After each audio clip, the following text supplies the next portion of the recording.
Welcome to the latest episode of Don't Work with Tossers, the podcast that will help you rid tossers from your life and improve your work-life blend.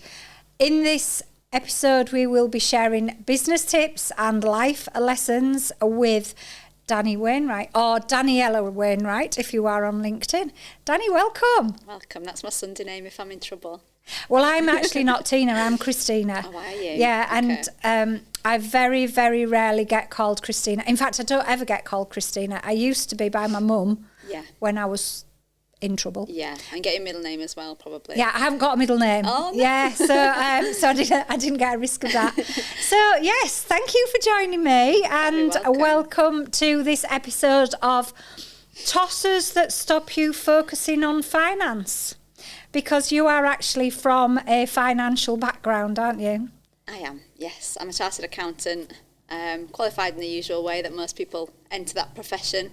Although I didn't go to uni, which is a little bit of a rarity. I sort of did a modern apprenticeship. But I essentially kind of worked my way up the ladder in the accountancy profession in terms of practices. And then I moved into working with businesses quite quickly after that. I didn't go to uni either, because I worked my parents had a hotel. Oh, really? I'd worked with them since I was 13.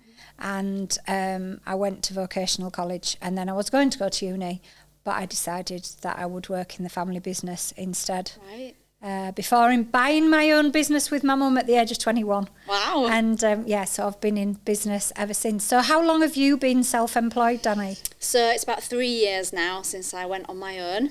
So not that long, really, in the scheme of things. And what made you choose? Tell me a little bit more about the. Interestingly, my youngest son, he's doing his AATs at the moment. Oh, really? Yeah, as well as office manager for our eldest son and his partner's plumbing business. Excellent. But what made you go from working in the, shall we call it the corporate world, to taking that leap into self-employment? What was it that made you make that choice? There's a few things really that added up to enough sort of pressure, if you like, to go for that. The first was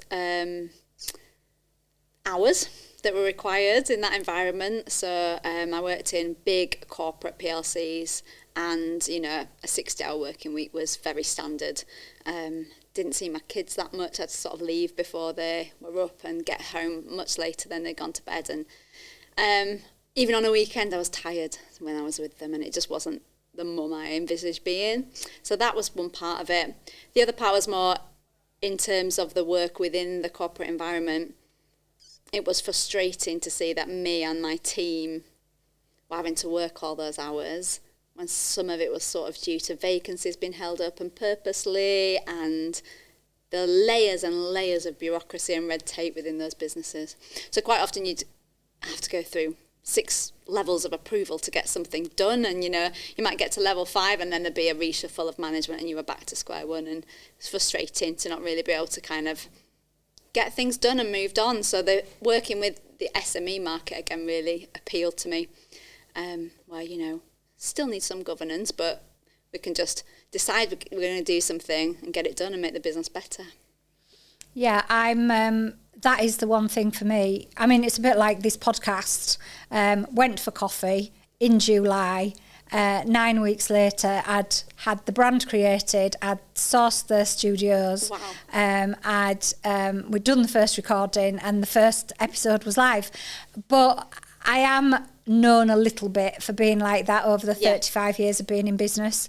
And for a decade, I campaigned for micro business, those that employ 0 to 9 and have a turnover of less than 2 million. Okay. So I campaigned through something called Microbiz Matters with Tony nationally. And again, that was just like a spur of the moment decision with a guy called Tony Robinson, and we launched it. We did it a little bit like the rebranding of work to the work-life blend coach earlier this year, and then being able to put Don't Work with Tossers alongside that. That decision could be made. I really struggle working well, I don't normally work with larger clients, but you know, when you may be doing something where there has to be a meeting for a meeting's sake, about meetings, to have a meeting, and at the end of it, there's no conclusion. Yeah. I just can't cope with it. And so, yeah, I understand. So you made the decision to go on your own. Did you do that?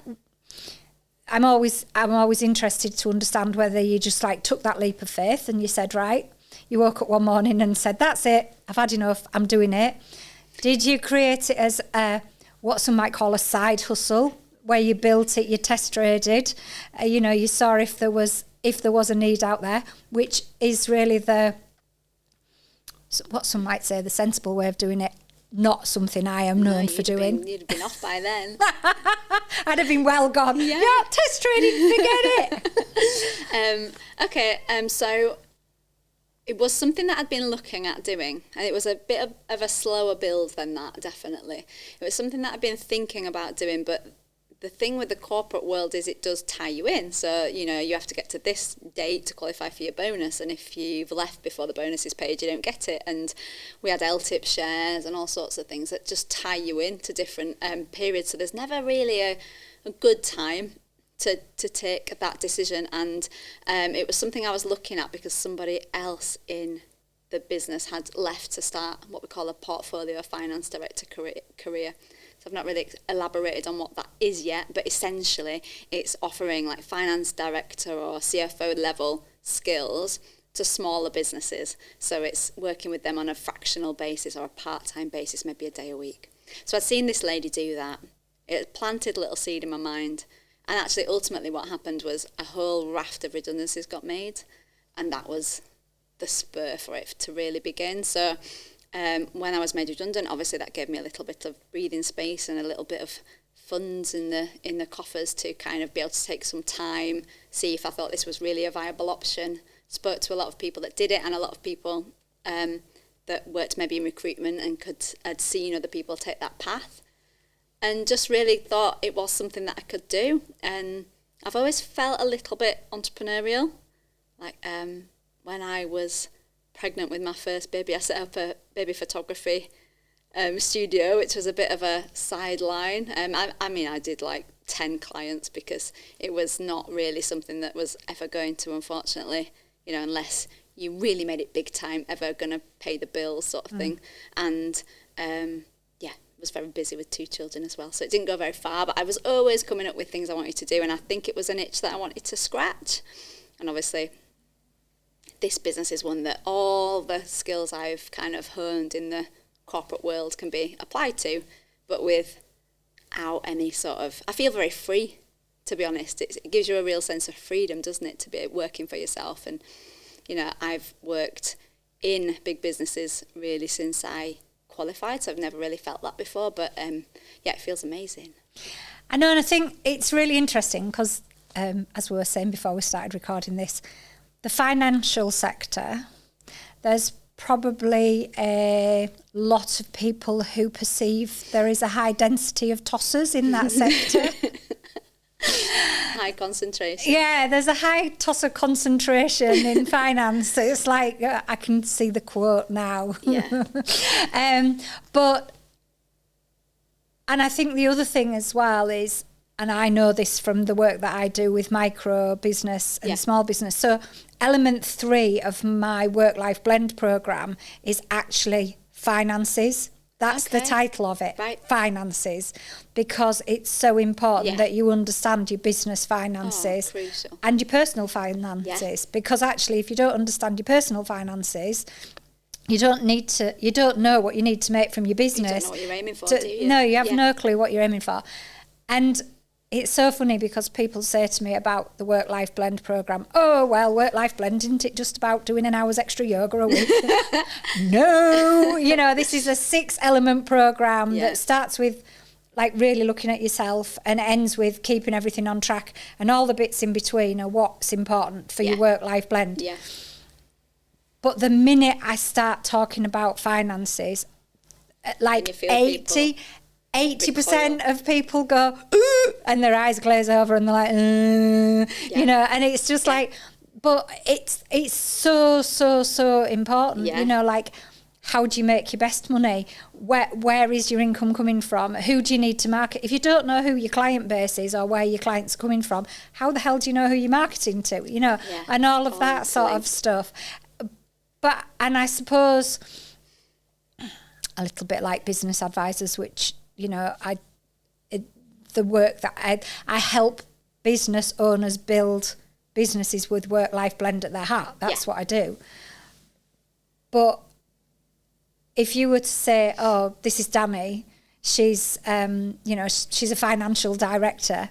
Well, you don't look like a financial, you know what? It's like not perceived. And I think also for a large group of the small and medium enterprise, so SMEs, although I'm not a great lover of the title, but I think you as a person, as an individual, your personality will allow you to break down some of the barriers, I'm sure, around finances. Have you found that? Or? Yeah, definitely. I think, firstly, I suppose 95% probably of the people that I speak to, whether they're clients or potential clients or just people we speak to when we're out networking, they've been burned by somebody in finance. They've been kind of... their experience with finance has kind of been tainted by an experience with a particular person usually. And that person might have just rolled their eyes at a question or given them an answer, but one that was impenetrable because it was just full of jargon, or, you know, just giving them short shrift and kind of close them down then to that subject and close them down to asking further questions that could really, really help them understand finances. So I think sometimes for those reasons, it's a subject that people go, oh, I don't understand it, I don't get it. A bit like maths at school sometimes. It's not for me. And it's such a shame because there's so much power in knowing your numbers and getting the insight out of your numbers as a business owner. We always talk about kind of getting the insight out of your monthly performance so that you can, you know, take decisions, make actions to incrementally improve your business performance every month. So yeah, one of the real values that we have in our business is to be completely jargon free and to make people really feel like we're really approachable. We don't expect you to know everything about finance. Why would you? We don't know everything about manufacturing chemicals, which is your business. It's really strange actually to think about where does that come from in people, that fear of finance. It's definitely there. But I think by showing more personality and being approachable, that's how you start to kind of gain people's trust and they open up and ask you the things they really want to know. And I think the fear of finance is definitely is there. And as I said, in the element 3, I have the most basic of cash flow sheets. That's like, it's a spreadsheet, you know, and you put that in front of somebody and they're going, oh my God, we're talking finance. Oh, she's given me a spreadsheet. Oh my God, that's it. I'm bailing out. I don't want to do this program anymore. But it's also a little bit like, I find with business owners, it's like when you're talking about social media and marketing and I don't write content, I'm not doing this, I'm not on LinkedIn, I don't want, it's like that resistance. Yeah. But actually if you don't understand the numbers, that's even more important. You need to understand the numbers, as I say, to be able to then market to the people you want to market to. Yeah, absolutely. But the model that you have isn't just you as so how would you, let me ask, how would you actually describe yourself as a interim financial director? What is the description The recognised phrase is really either a portfolio finance director, obviously meaning that I've got a number of businesses in my portfolio that I work with, or something that's crept in a bit from America really is fractional CFO. Right. But really, FDs and CFOs, it's the same job. It's just kind of got a C-suite title. So I always think of those as very interchangeable. That's what I do. And obviously, when I started my business, I started it to fill up my own time. I was just replacing my income from a corporate role. But I think and I hope, because I've come across as having a bit of personality and I'm approachable, we were very quickly completely full and, you know, turning stuff away. And so now I have a very small but trusted and slowly built team of other FDs that I subcontract work to. So we work as a small team now, so it's growing slowly. But the other thing I do, which I think, to some extent muddies the business model a little bit, but it's a passion project that I just love. I help other FDs who are in a corporate life at the moment and might be suffering with some of the things I was in terms of that work-life blend being just ruined. None. Just work. No work. Just work. It. Forget life. Work and a bit of sleep. To help them to start their own portfolio FD business if that's something that they aspire to. And, you have to have more than just the finance skills. You have to be prepared to put yourself out there to find business. So, you need to be on social media, you need to network, you need to sell, and you need to market. So that is really what my course covers. And I take very small cohorts 3 times a year.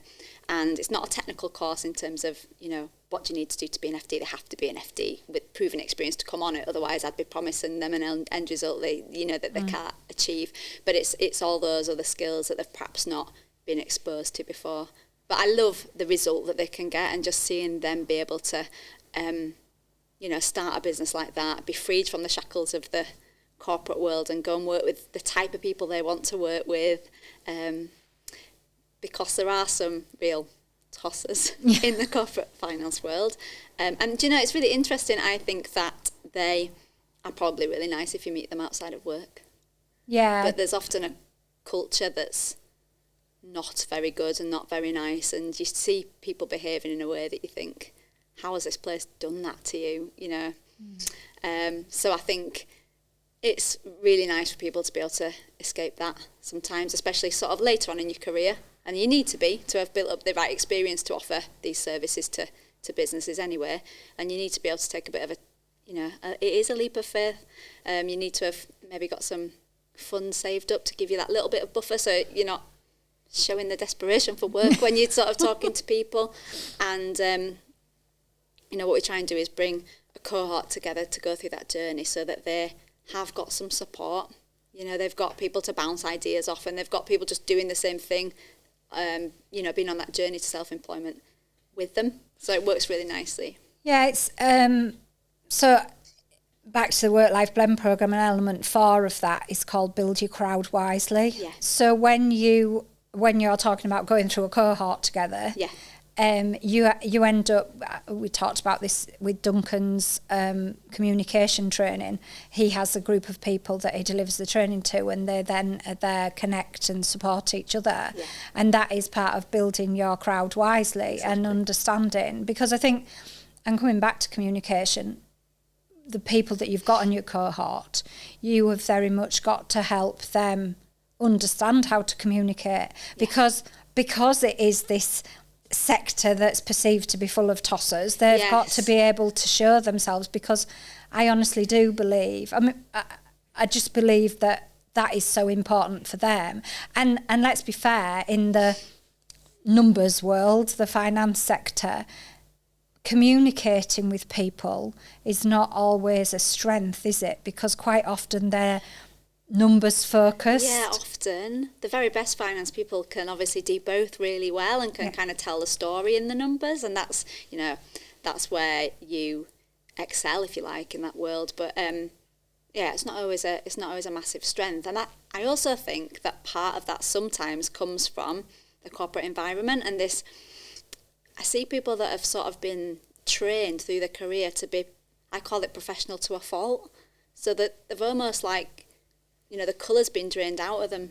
They're sort of grey because they're sort of, their personality's been shoved to the back, and they just think they have to be this professional person that's always says the right thing and always toes the party line. And, there is an element of that obviously in all business, but you see these people who have, really lost a bit of themselves, really lost a bit of a sense of who they are and what they're about. And often, because they're so busy, they've had to give up hobbies, they don't see their friends that much, and they can really lose themselves, I think. Some of the people that come on my cohort, they leave it almost like they've been given permission to be themselves again. And it's brought me to tears a couple of times, to be honest, seeing the transformation in some of these people. Just having that confidence to go out and be themselves and wear what they want and, you know, talk about their geeky board game fascination. You know, like, it's all interesting. It's all part of you, isn't it? So... Yeah, and we've talked very much across the episodes of this podcast about being your authentic self and the importance of being your authentic self, and not everybody liking you and not everybody, you know, liking things. Yeah, more, or as the poster on my office wall says, more Marmite than Magnolia, and that's what I am. Good. I'm like so much more Marmite than Magnolia. And in fact, I have a blog post with that very title. Like that. So, but that is about being able to be your authentic self. Yeah, it is. And I agree. And I know we talked about in Deborah's podcast about personal branding and how you sort of lose a lot of your identity in the workspace if you're not allowed to be your authentic self. I know Duncan talked about it in communication, and so much of that is helping to rid yourself of the tossers around you, or that those people that you don't want to work with or are surrounded by, or actually turning into somebody that you don't want to become. Yeah. Which for me is very much about the work-life blend. You know, it's like understanding what you want your work-life blend to look like. Who are you? You know, what are the key things that you like? And having all of that around you then gives yourself the confidence, as you say, to be that person that's potentially that FD that's jumped ship and not had to be this individual that's been like pressed down and lost their personality. I could talk about this all day. I think I felt like I had an extra filter on my mouth almost when I was in the corporate world, and when I left and I could just be myself every day. You know, I feel like I'm a bit more eloquent now because I don't have to there's less time between me thinking something and the words coming out of my mouth, because I'm not as guarded anymore, and it's all part of that, you know, that corporate veil, I guess, dropping. But yeah, that's so interesting. I think in terms of authenticity, for me, that's how you find your people. So if I was still kind of showing more of a corporate image, very, you know, I could have put my pinstripes on from that I used to wear, and I would then put out content, say, on LinkedIn that would be attractive to the same kind of people, if you like, and it'd be a self-perpetuating cycle that I didn't want to be in. You have to almost show who you are and your authentic self to then attract in potential clients that want to work with you who are similar. So I can honestly say all the clients I work with, you know, we have a professional relationship, but I would be friends with them all. They're all brilliant. They're all really nice people. They're all doing no harm, and they're all just trying to build brilliant, profitable lifestyle businesses, essentially. And that's who I want to work with. And I want to work with people who like a little bit of fun at work and don't take themselves too seriously or the world too seriously. And so I think my content on LinkedIn, for example, is a little bit more familiar, friendly than a lot of what I see, and that's helping me attracting those right clients. So not only does it feel really freeing to be really authentically you, it also really helps you bring in the work that you actually want. So yeah, and I think, I keep talking about this. I keep talking about, I have my little book of tossers, but what with that and a podcast, I seem to have sort of manifested to keep them away from me. It's like, there's like this, I've got this thing around, but I don't think it's that. I think what it is that you're less tolerant. You look at them and go, no, it's fine. I don't need to work with you. I don't want to work with you. And yeah, maybe some of that does come with a privilege of experience and knowledge and everything else. And Ange and I talked about that in episode 2, 3. I don't know, 2 or 3, 2. It's like, where are we? What day is it? But yeah, we talked about that in that episode. But actually, the one thing that I do know for your own well-being, for your mental health, to make sure that work-life blend is as you want it to be, it's so important that you don't just you be your authentic self, Yeah. and you're not trying to be somebody else. It's absolutely exhausting. Yeah. I felt in some corporate roles I've had in the past that there was a lot of pressure to manage people and behave in a way that was not me at all. It was quite aggressive, very unfriendly to your team almost. It was not the kind of way I would ever have behaved with anyone, and I didn't. But just resisting that took a lot of energy, I think. Really puts a lot of stress on you, I think, to be under that pressure to behave in a way that's not authentic to you and doesn't stack up with your values. And you're not perceived to be a tosser either, which you obviously didn't want to be. I certainly didn't. Dani, thank you so much for being my guest on Don't Work with Tossers, the podcast. It's been great having you here. And if you want to find out more about Daniella Wainwright, take a look on LinkedIn and see all that lovely, friendly, engaging chat that she shares on that platform. Thank you very much.